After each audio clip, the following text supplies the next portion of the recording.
това заболяване може да постави човек в живото застрашаващо състояние, без той дори изобщо да подозира за такова нещо. Българската народопсихология. Нищо ми няма, нищо няма да ми се случи след дъжд качулка.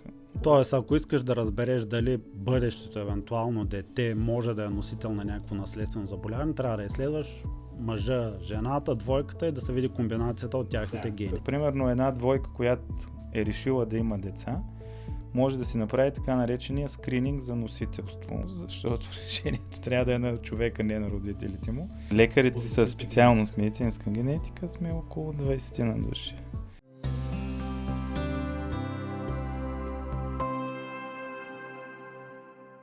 Добър ден в канала на Longevia. Някои от вас вече може би ме познават. Казвам се доктор Пламен Дунев. Кардиолог съм, специалист по клинична липидология към медицински център Longevia, но днес ще бъда в час като събеседник на моя приятел и колега, доктор Христо Иванов. Радвам се, че успя да дойдеш и да се присъединиш към нашето студио. Трафика беше спокоен днес. Да го представя. Той е лекар по медицинска генетика. Много са ангажирани, много са заети, но нямаше как да ме откаже. Колко човека сте, доктор Иванов, в България, специалисти по клинична лекарите са специалност медицинска генетика, сме около 20 на души. В цялата страна познаваме се лично всеки един със всеки. Добре, обясни ни набързичко в какво точно се изразява вашата работа, понеже тя е малко по-различна от клиничната медицина, нашата работа пациентите познават. Има общо взето две направления. Едното е поставяне на точната генетична диагноза, като тя помага поведение, прогноза и оценка на риска за повторение и профилактика, като идеята е с правилните генетични изследвания да не се допускат раждания на деца с генетични заболявания и когато правиме скриниращи изследвания, примерно за ракови заболявания, да се намесеме на време и рака да се хване на време.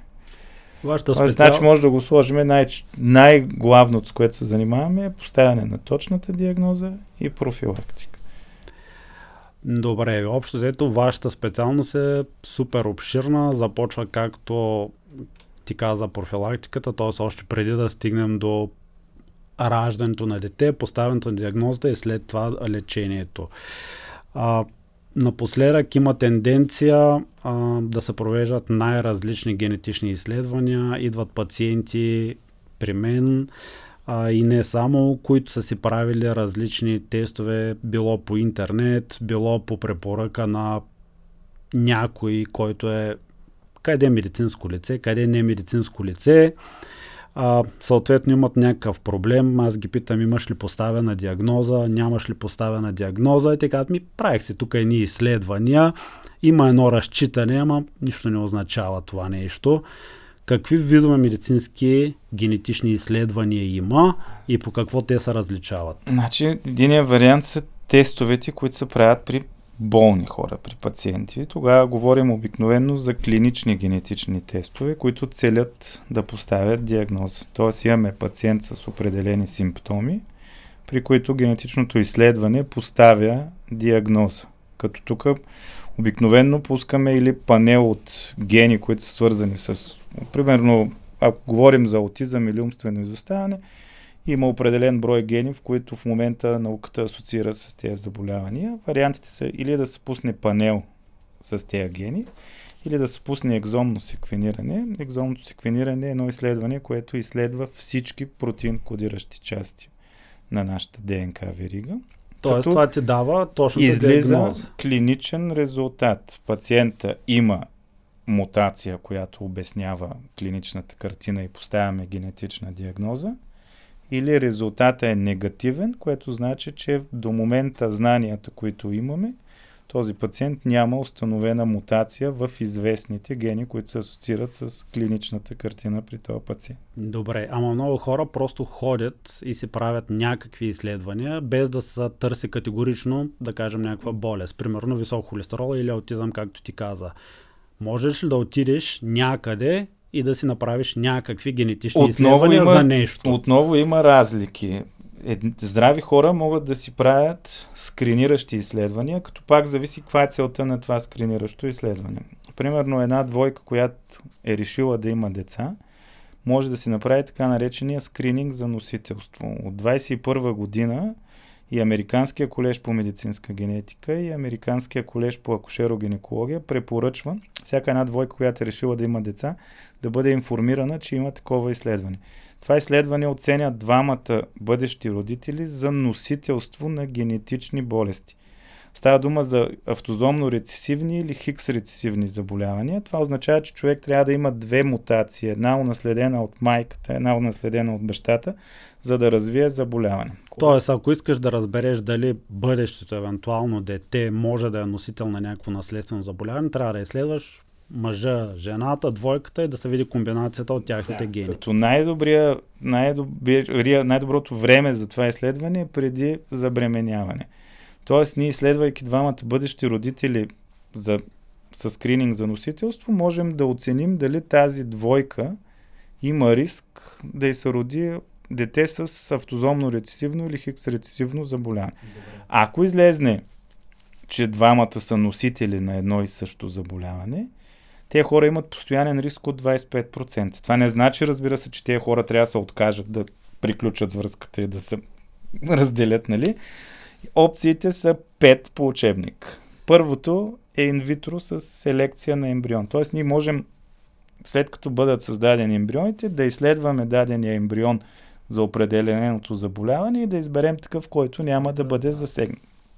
При спонтанна бременност препоръките са пренатална диагностика, да се види дали самия плод ще бъде засегнат или не и те родители да вземат информирано решение как да процедират от тук нататък. Има, разбира се, и 3 непопулярни варианта, да ги наречем. Едното е да ползват донор на семенна течност или на яйцеклетка, да си осиновят дете или да се откажат да имат деца. Това са 5 опции, като да речем, че първите 2 са опции за нашата народопсихология, другите 3 по-скоро не. По-скоро не.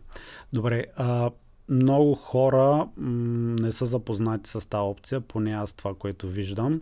И това, което акушерогинеколозите предлагат като тип генетични изследвания, всъщност са изследванията за хромозомни аномалии, които са, между другото, много широко разпространени, поне доколкото забелязвам. Обясни разликата между единия тест и другия тест, моля те. Неинвазивните тестове отново са не хиляди, но поне 2 вида има. Едните са за хромозомни болести, като те оценят случайни събития. Огромна част от хромозомните болести се случват поради неразделяне на хромозоми по време или на сперматогенезата, или на овогенезата, т.е. при формиране на сперматозоида или на яйцеклетката, като това са случайни събития и затова те се правят при всяка една бременност. Докато скрининга за носителство се прави веднъж в живота, той оценя наследствения статус. Ако аз нося Хикс заболяване, жена ми Y заболяване, на теория почти няма риск нито за Хикс, нито за Y заболяване.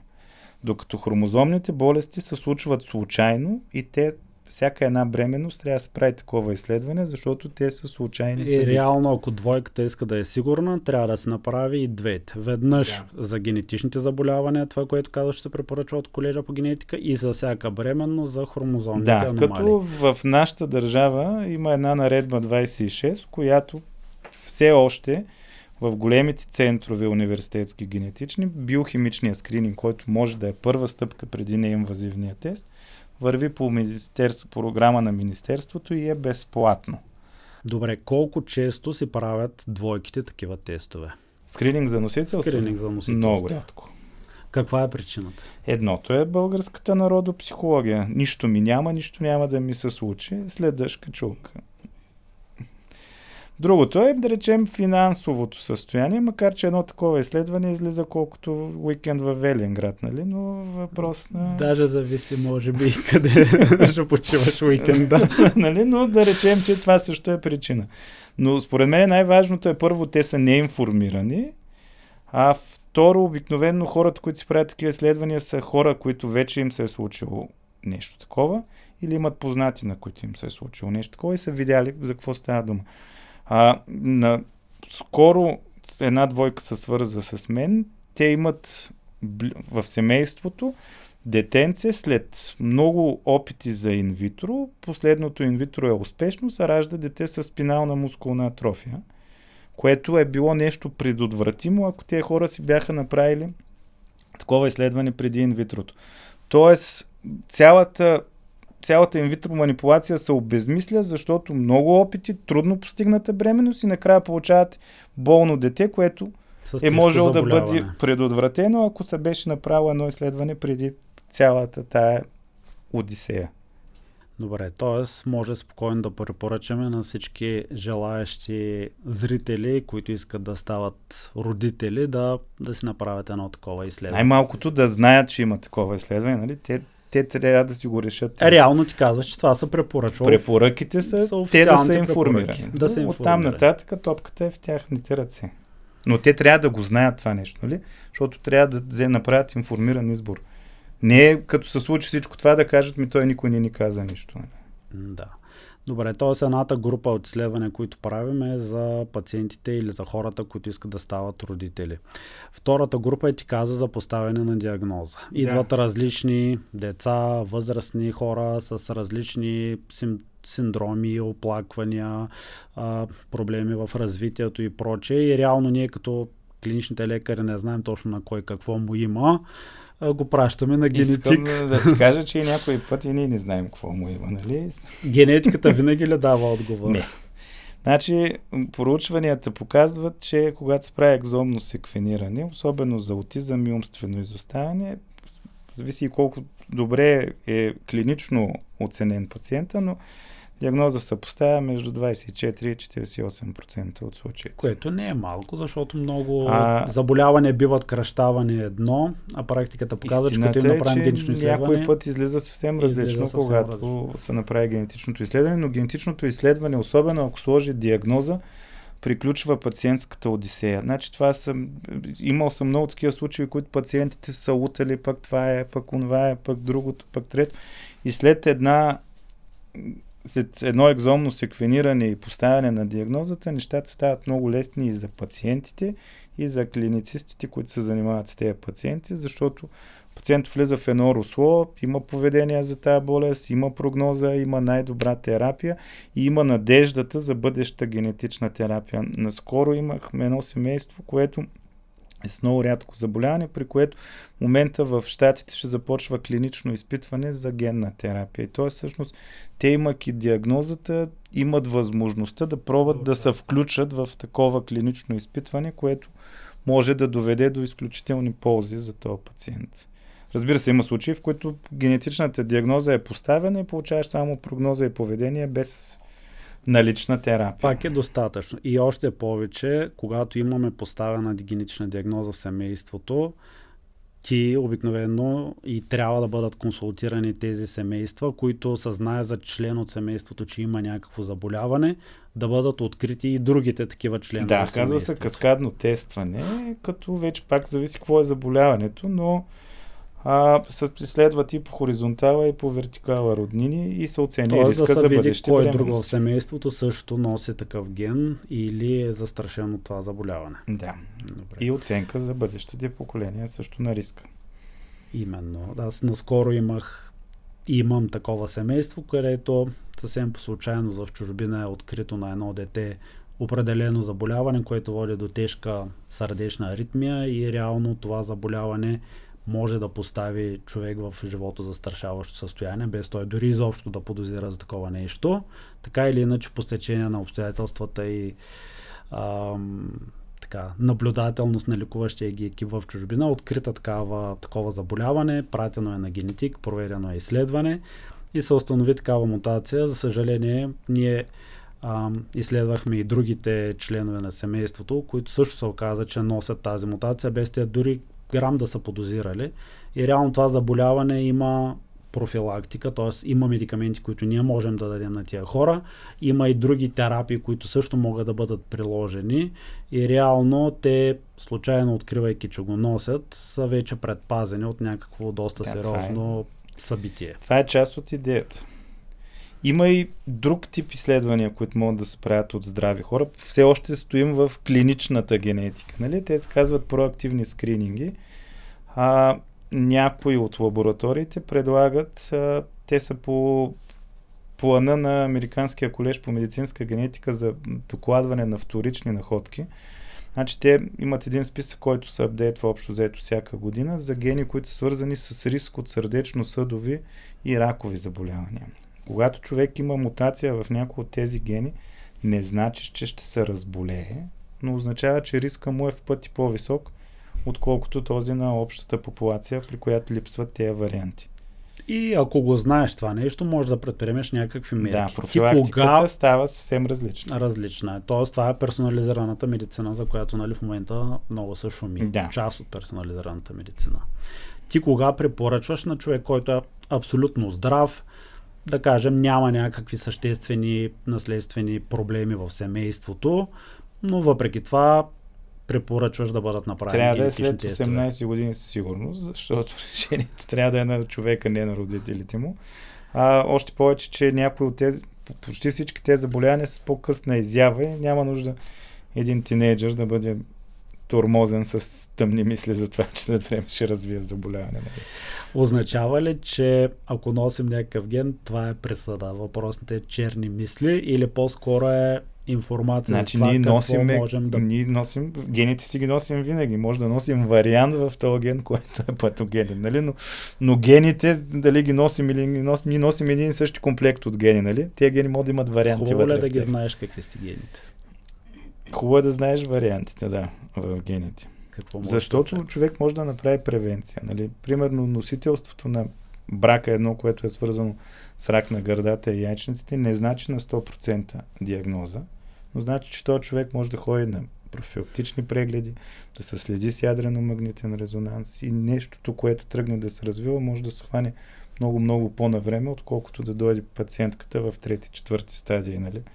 Когато трудно може да се направи. До каква част гените са отговорни за развитието на някакво заболяване? До каква част начина на живот, околната отново среда? Зависи за това какви варианти носим. Значи, когато говорим за варианти в гените, може да ги класифицираме в два варианта. Едното са мутации. Това са варианти, които срещат под 1% в популацията и те биват класифицирани като патогенни или вероятно патогенни. Наличието на това нещо обикновено значи заболяване.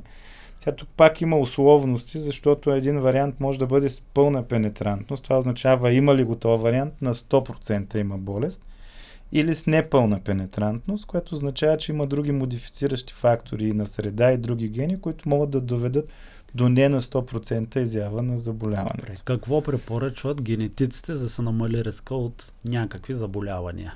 Ако, да кажем, имаме предразположение някакво. Профилактиката разписана вече за конкретния случай, доктор Дунев. Тоест, значи, ако имаме един пациент с мутации, които са свързани с хиперлипидемия, това значи да си слушат кардиолога, който ще ги лекува по разписанието на вашата асоциация. Тоест, да разбирам, че всички здрави хора, ако желаят, могат да си направят такова скриниращо изследване. Да. Което обаче в медицинска лаборатория, медицинско генетично не изследване. Говорим за полиморфизми, които примерно от МТХФР е един от гените, които се изследват за какво ли не 6-7-7C в те. Нали? Това е един полиморфизъм, който води до 35% намаляване на метилтетрахидрофолат редуктаз, активността на този ензим. Това е безмислено да знаем дали го имаме или го нямаме този полиморфизъм, защото... Да ти кажа, може и да е безмислено спрямо твоята написано експертиза. То е написано в гайдлайните, че не трябва да се изследва. Но почти ежедневно пък ще кажа, че идват пациенти, които незнайно по каква точно ясна причина са си направили така наречения панел за тромбофилии, генетични изследвания за въпросния МТХФР ген. В панела за тромбофилии има и сериозни полиморфизми в фактор 5 и фактор 2, които се препоръчват за изследване, особено ако има анамнеза за венозна тромбоемболия. Да, а когато човек има анамнеза за някакво заболяване, ние го пращаме и му казваме: изследвай си тези гени и направи тази препоръка. Но основно идва хора, които са чули нещо за въпросния хомоцистин, за витамин B9, за въпросния ген и отиват, изследват се, идват с един резултат и казват ми сега какво да правя, то е така. Ти препоръчваш ли такива изследвания? По принцип, ако караме по протокол, всяко едно генетично изследване, което се прави, би трябвало да се прави с предтестова консултация с лекар със специалност медицинска генетика, за да знае този пациент какво носи като информация това генетично изследване и какво може да се прави с резултата, и след тестова консултация, която вече да обясни на пациента какво му е излезнало от резултата. И какво да очаква като поведение в последствие. Но идеята е предтестова консултация, правене на теста и след тестова. Защото на един пациент трябва да му се обясни какво да очаква от резултатите. Да не говорим, че имаме едни любими резултати, варианти с неясно клинично значение, нали, които най-много обичаме генетиците. Някой път от едно генетично изследване може да излезне така наречения вариант с неясно клинично значение. Това означава, че сме открили даден вариант в ДНК-то на този пациент, но науката ни на този етап не може да го класифицира нито като доброкачествен вариант, т.е. това не носи нищо лошо след себе си, нито патогенен вариант, което значи, че това е свързано с заболяване. Като излезе такъв неясен резултат, обикновено се чака да види в коя кошница ще се случи. Но това така или иначе, вие трябва да го консултирате. Пациента би трябвало да е наясно с това нещо още преди да си направи изследването. Какво да очаква от резултата? Какво да очакваме от едно изследване? Тоест едно изследване категорично може да открие проблем, може и да не открие, но може и да имаме и нещо по средата. Обикновено, когато излезне вариант с неясно клинично значение, може да се наложи да се прави сегрегационен анализ. Това означава родителите на този пациент да се изследват, да се видят дали варианта е възникнал случайно за първи път при пациента или е унаследен от някой от родителите, като това по някой път помага за рекласификацията на варианта, друг път не. Добре. И другото е да се правят вече функционални изследвания, които обикновено са свързани някой някъде да прави наука на този. Добре.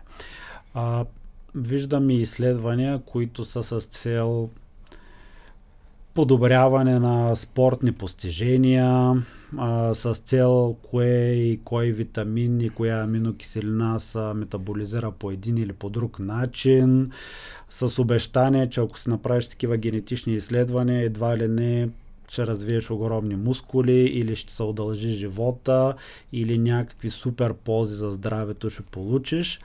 Доколко това е вярно? Сега тези изследвания не са грешни, нали? Но общо взето крайният резултат е винаги един същ. Не пушете, средиземноморска диета, по-малко мазнини в храненето и спорт. В смисъл, това е без изследване за определена сума пари, може всеки лекар да ви го каже. Тоест, според тебе те нямат някаква клинична информация. Крайният резултат е истински и верен. Смисъл, всеки един от тези полиморфизми, които се изследва, е свързан с някаква ензимна активност, но те не са детерминиращи. Смисъл, те не поставят диагноза.